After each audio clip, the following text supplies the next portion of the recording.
Having a one-page checkout for Shopify stores is very easy. Today I'm going to show you how to do it. First of all, open up the Shopify.com site. When you get into your Shopify account, click on Settings from the dashboard. Then, tap on Checkout from Settings. So, you can find the one-page checkout option here. Simply click on it to change your checkout settings.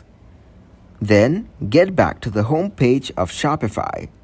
Tap on the search bar to choose apps from here. Now, search for one-page checkout. Then, tap on the Cartly Cart Drawer app, which is a one-page checkout app. So, tap to install the app from here. Once you have installed it, click to connect it with your Shopify account.